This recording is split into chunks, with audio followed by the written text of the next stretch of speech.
পারিবারিক সমস্যা ছিল, জমি সংক্রান্ত সমস্যা ছিল, মেয়ে সংক্রান্ত সমস্যা ছিল, ছেলে সংক্রান্ত সমস্যা ছিল।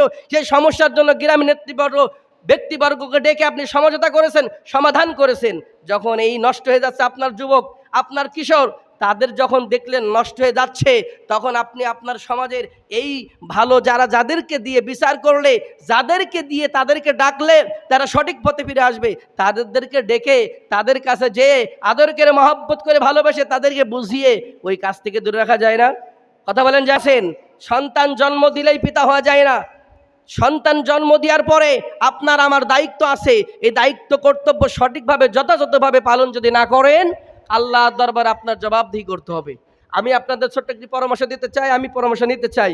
সেই পরামর্শটি হলো, এখন আমাদের সমাজে মেয়ে কেন্দ্রিক, ছেলে কেন্দ্রিক অথবা যে কোনো জমি জায়গায় একটা ফাসাদ হলো, তাহলে আমরা কি করি? আমাদের এলাকার যারা মান্যগণ্য ব্যক্তি, হতে পারে চেয়ারম্যান, হতে পারে মেম্বার, অথবা আমার সমাজে যারা বিচার সালিশ করে, এই ধরনের কিছু ব্যক্তিবর্গকে আমরা ডাকি কিনা? ডেকে আমরা কি করি? তাদেরকে এক জায়গায় বসায়ে সমঝোতার মাধ্যমে সমাধান করি কিনা? কথা বলেন। এইভাবেই তো সমাধান করা হয়। কিন্তু যখন আপনার আমার সন্তানেরা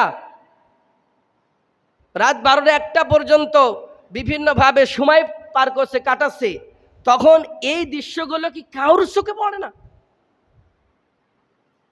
যখন প্রতিটা সমাজের যুবকগুলো, কিশোরগুলো রাত 2টা-3টা পর্যন্ত এক জায়গায় মুষ্টি হয়ে তাদের জীবনকে নষ্ট করে দিচ্ছে, একটা লোকের চোখেও কি এই দৃশ্যগুলো পড়ে না?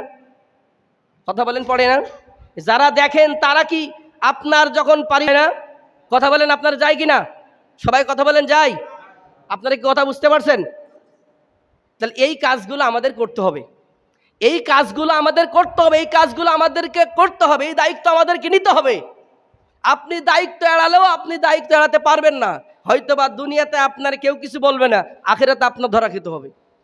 তার কারণ লুকমান আলাইহিস সালাম তার কলিজার টুকরা সন্তানকে ডেকে বলেছিলেন, ইয়া বুনাইয়া ইন্নাহা ইন তাকু মিসকালা হাববাতিন মিন খারদালিন ফাতাকুন ফি সখরাতিন আও ফিস সামাওয়াতি আও ফিল আরদি আতি বিহাল্লাহ ইন্নাল্লাহা লাতীফুন কবির।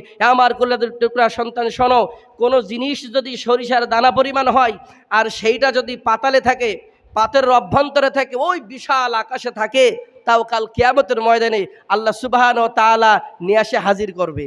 সুতরাং ছোট হোক বড় হোক, গোপনে হোক প্রকাশ্য হোক, এই সমস্ত অপরাধ থেকে তোমাকে দূরে থাকতে হবে। এইভাবে যদি যখন আমাদের কলিজার টুকরার সন্তান 5-6 বছর বয়স হয়, তখন যদি নিয়মিত তাদেরকে বসিয়ে এইভাবে তাদেরকে আমরা উপদেশ দিই, এইভাবে আল্লাহর কোরআন, আল্লাহ রাসূলের হাদিসের জীবনী দিয়ে তাদেরকে শিক্ষা দিই, তাহলে এই সন্তানগুলো আর বিগড়ে যাবে